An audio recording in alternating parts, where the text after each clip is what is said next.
Hi, welcome to the Online Jewelry Academy.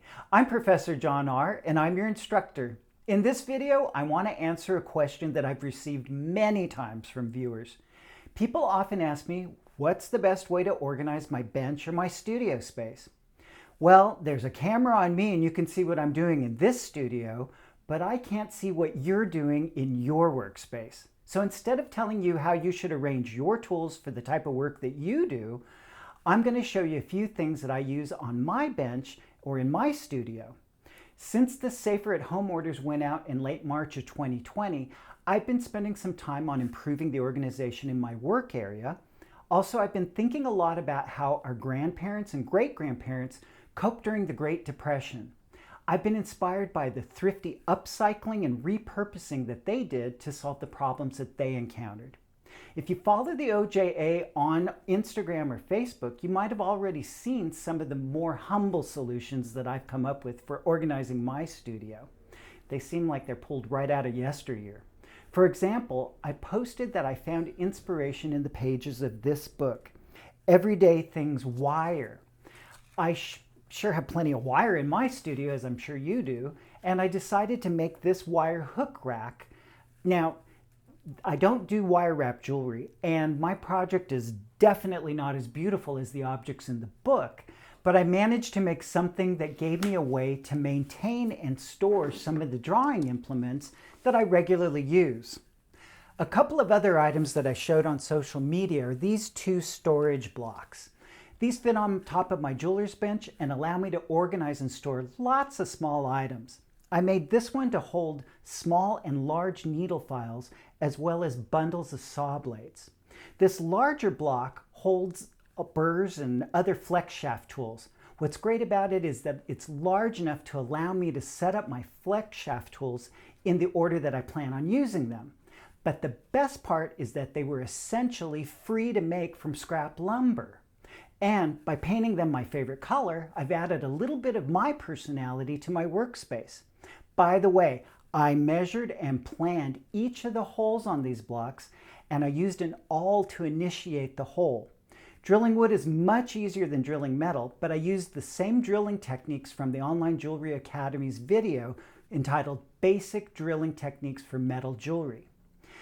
If you need to store hammers around a stump or on your bench, this is a great storage solution from the Online Jewelry Academy's video entitled Make a Jewelry Hammer Rack.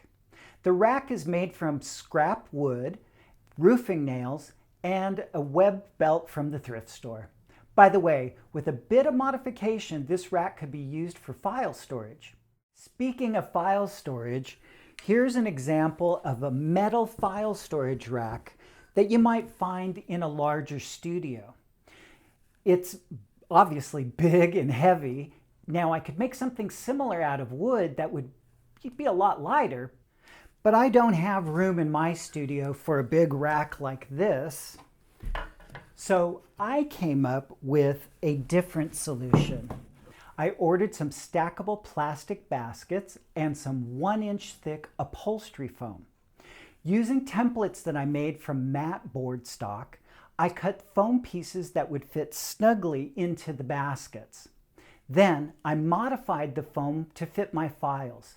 This way I can stack the files in them without having the files bang together and damaging each other. Another advantage to this storage system is that I can take a group of files to my bench so that I don't have to keep getting up from my work. In another Online Jewelry Academy video entitled Put Lazy Susan to Work on Your Jewelry Bench, I showed viewers how they could convert an unlikely container like a cake pan into a handy benchtop caddy. Now this is great for storing things like binding wire or pliers or other tools, but you can also make racks for pliers from things like this. So this rack is made from leftover acrylic sheeting. Now you could use pieces of scrap wood to make a similar rack, and this one is made from a converted desktop book rack for very small readers.